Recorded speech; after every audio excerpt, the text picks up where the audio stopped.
Hi friends, आपके YouTube channel आरटीसीसी math में स्वागत है। फ्रेंड्स, आज आपके सामने वीडियो लेकर फिर आया हूँ और मैथ का प्रैक्टिस सेट ही लेकर आया हूँ। तो मैं आपको यही कहना चाहता हूँ कि अगर आप इस चैनल पर नए हैं तो चैनल को सब्सक्राइब कर दें और बेल आइकन दबा दें, ऑल नोटिफिकेशन ऑन कर दें, ताकि आने वाला हर वीडियो आपको का नोटिफिकेशन आपको सबसे पहले मिल सके। ठीक है, और बिना समय को विलम्ब किए हुए जो है ना, हम लोग डायरेक्ट क्वेश्चन पे चलते हैं, क्योंकि आपके पास भी उतना समय नहीं है और आपका समय बर्बाद नहीं करना चाहते हैं। इसलिए चले हम लोग डायरेक्ट क्वेश्चन पे चलते हैं। इसके लिए मैं एक बात आपसे कहना चाहता हूँ। इस वीडियो के लास्ट में मैं आपको कुछ देना चाहता हूँ, जो इस सब्सक्राइब ये क्या बोलते हैं, इस गिफ्ट को लेने में कोई कसर ना छोड़िएगा। ठीक है, और क्योंकि बहुत अच्छा चीज़ देने वाला हूँ। चलिए देखते हैं। तब आपके सामने क्वेश्चन है, थोड़ा देर समय के लिए आपको पढ़ने के लिए दे देता हूँ।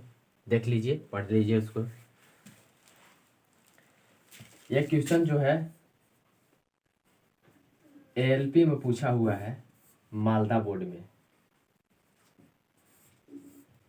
आप समझ सकते हैं कि यह क्वेश्चन एएलपी के मालदा बोर्ड में पूछा हुआ है और यह 2006 का क्वेश्चन है।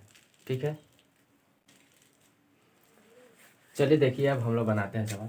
एक संख्या को ध्यान से समझिए। एक संख्या को, क्वेश्चन हमें उम्मीद है कि अच्छा क्वालिटी अब दिख रहा होगा। ठीक है, एक संख्या को जब 68 से भाग दिया जाता है तो भागफल 269 प्राप्त होता है। शेष शून्य रह जाता है, यानी शेष जो है, शेष जो संख्या यानी कि शेष जो है शून्य बच जाता है, यानी पूरी तरह से भाग लग जाता है। यदि उसी संख्या को, ध्यान दीजिएगा, यदि उसी संख्या को 67 से भाग दिया जाए, 67 से भाग दिया जाए तो शेष क्या रह जाएगा। तो आप ऐसे ही सोचिए कि जब 68 से भाग दिए, ठीक है, इस संख्या में, यहाँ वाला संख्या में, तो मेरा भागफल प्राप्त हुआ 269। तो आप सोचिए कि इससे एक कम भाग देंगे तो शेषफल यहाँ एक कम हो जाएगा, यानी कि यहाँ पूरी तरह से भाग नहीं लगेगा, यानी कि यहाँ शेष जो है एक रह जाएगा।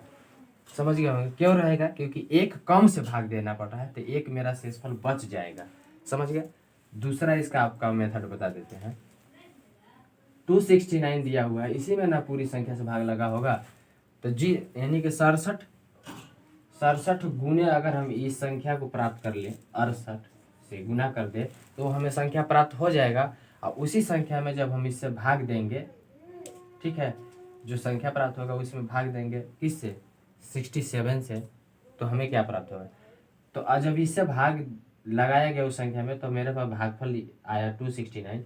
अब इसी संख्या में हम 67 से भाग देंगे, क्योंकि पूरी तरह से विभाजित संख्या है, तो 67 से भाग दीजिएगा। तो देखिए, आप इस ऐसा कीजिए कि इसको 4 बार में भाग लगाइए। तो 4 बार में लगाइएगा तो 4 से इसे मल्टीप्लाई किया, 7 चौक 28, 4 6 24, 25 26, यानी कि 269 माइनस 268 बराबर 1 आया। यानी कि शेष, इसको घटाइएगा तो 1 आएगा, यानी कि मेरा शेषफल क्या आया, शेष जो है 1 आएगा। ये मेरा राइट आंसर है।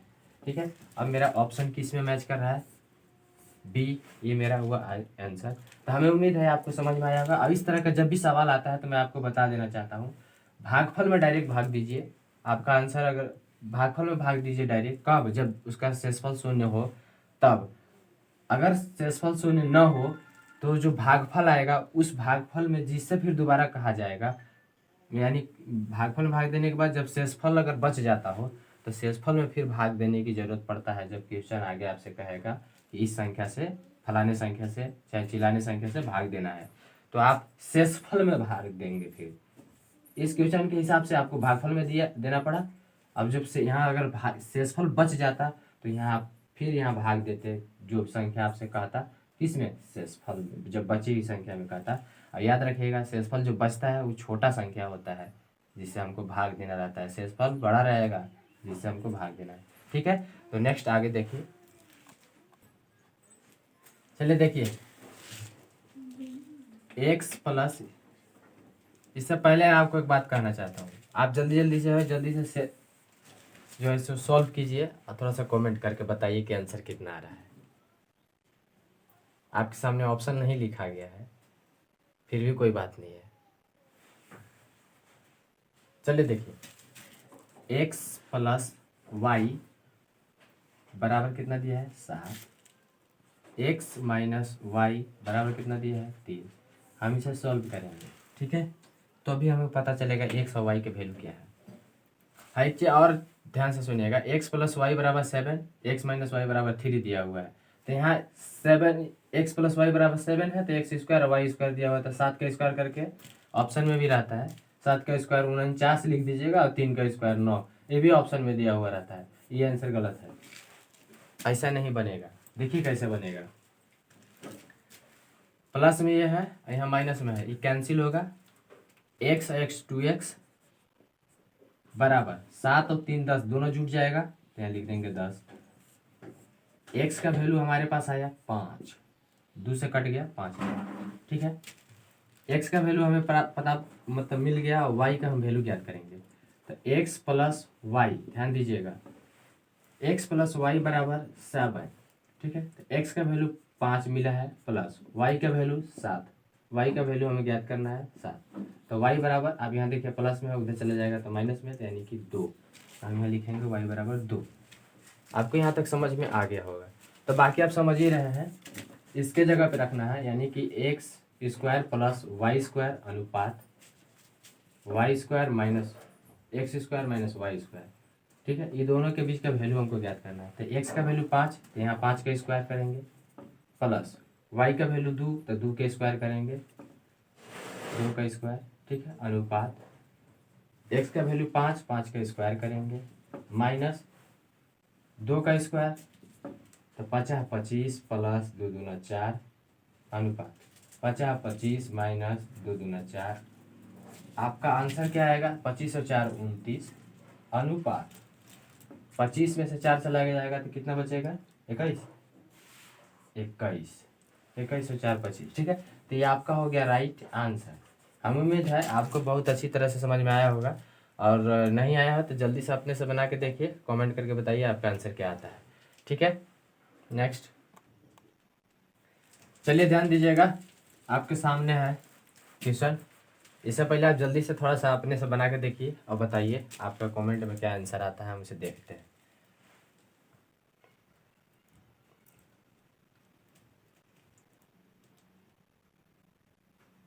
चलिए देखते हैं।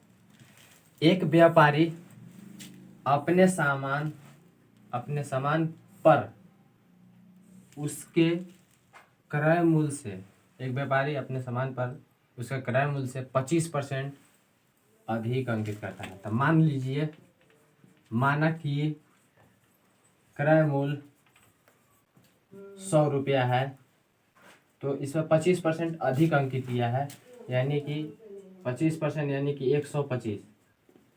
100 रुपया था तो इसमें 25% अधिक, यानी कि 100 प्लस 25 यानी कि 125 रुपया अंकित कर दिया, ठीक है। अधिक अंकित करता है तथा ग्राहक को 10% का छूट देता है।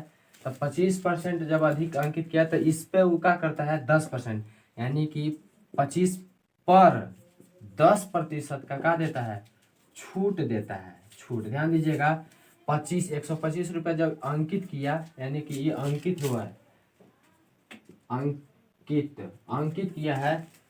25% जब अंकित करता है तो 125 रुपया उसका मूल्य हो जाता है फिर, ठीक है। अब इस पर जो है 10% का वो छूट देता है, तो इसका हम 10% निकाल लेंगे। निकालिए, तो निकालिएगा तो कहने का मतलब है कि कितना बचेगा, इस पर 10% यानी हम डायरेक्ट 90 का निकाल देते हैं, ठीक है। तो 125 का 90% निकालते हैं डायरेक्ट, ऐसे कैंसिल कीजिए।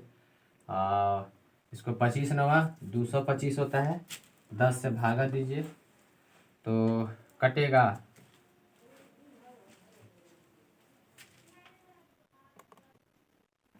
सॉरी थोड़ा देखिएगा, थोड़ा गड़बड़ हो गया है ना काटने में, आप तो समझ ही रहे होंगे। 5 से काटिए तो 2 बार में कटेगा, 5 से इसको काटिएगा तो 25 बार में कटेगा। 25, अब 25 गुने 25 गुने 9 बटा 2, समझ रहे हैं, 25 नंबर 225 होता है, बटा 2 हो जाएगा। 1 भागा दीजिएगा, 1 2 5। तो हमसे पूछ रहा था छूट देता है 10% का छूट देता है, तो प्रतिशत लाभ क्या है, तो प्रतिशत लाभ हमसे पूछ रहा है। तो हमारा वस्तु का क्रय मूल्य कितना था, 100 रुपया था, और उसको मिला कितना, 112 रुपया, यानी कि 112.5, यानी कि 100 से 112 मिला, यानी कहने का मतलब है कि 112 कम का में बेसिका में से कम का घटाएंगे, तब ना पता चलेगा कि लाभ प्रतिशत कितना है। लाभ प्रतिशत बराबर 112.5 माइनस 100 कर दीजिएगा, तो 12.5, ये मेरा राइट आंसर आ जाएगा। यानी आपका option number C is the right answer.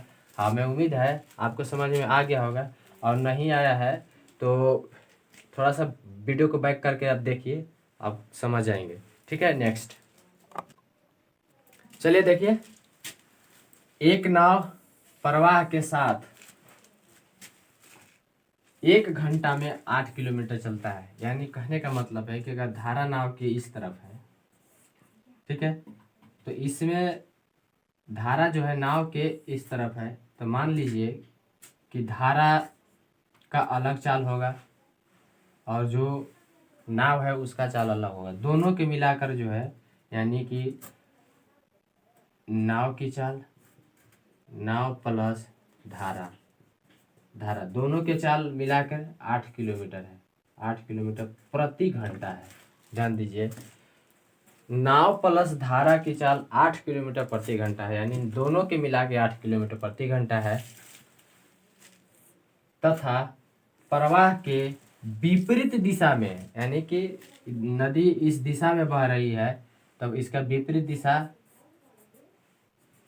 इसका अगर नदी इस तरफ बह रही है तो इसका विपरीत दिशा इधर होगा।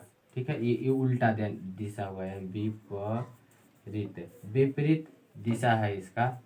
और विपरीत दिशा में 1 घंटा में 8 किलोमीटर, 1 घंटा में कितना चलता है, 2 किलोमीटर। यानी कहने का मतलब है कि यहाँ धारा जो है नाव, यानी धारा जो है, इस पानी की जो धारा है वो इसको सपोर्ट नहीं कर रहा है चलने में, बल्कि इसका विरोध कर रहा है। और उस विरोध में कितना चल रहा है नाव, तो नाव का चाल यहाँ हो जाएगा, नाव की चाल 2 किलोमीटर प्रति घंटा है।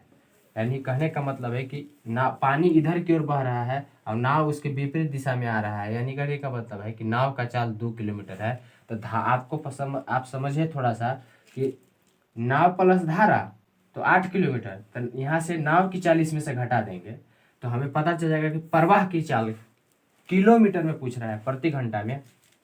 तो हम यह कैसे करेंगे, तो लिखेंगे 8 माइनस 2/2। 2 से यहाँ भागा दिया जाता है, ये मत पूछिएगा कि काहे दिया जाता है, क्योंकि अगर काहे का जवाब थोड़ा सा समय लेंगे, ठीक है, मतलब कोई स्पेशल क्लास दिया जाएगा वहाँ पे आपको बताया जाएगा।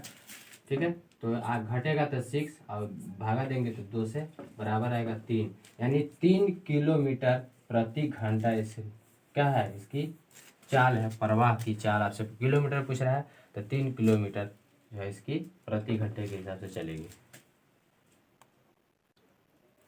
चलिए देखिए, देखने से पहले आप खुद बना लीजिए और उसके बाद बताइए कमेंट करके इसका आंसर क्या होगा। जल्दी जल्दी क्वेश्चन को पढ़िए और बनाइए।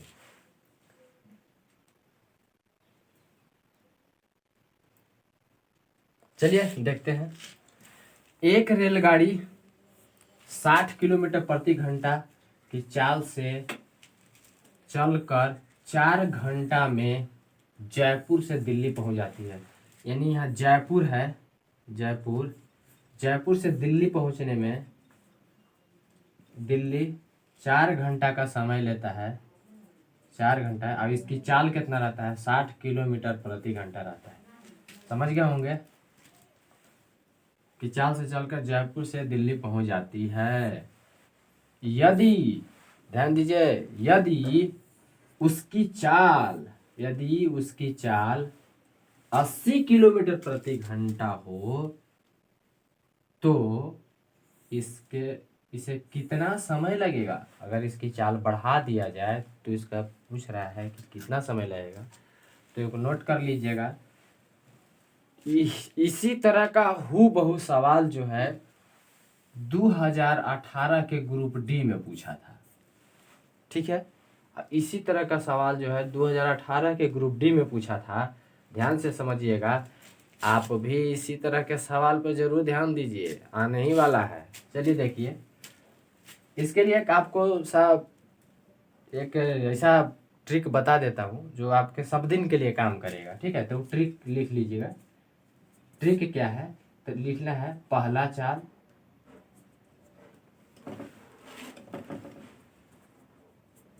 चाल गुने समय बटा दूसरा चाल।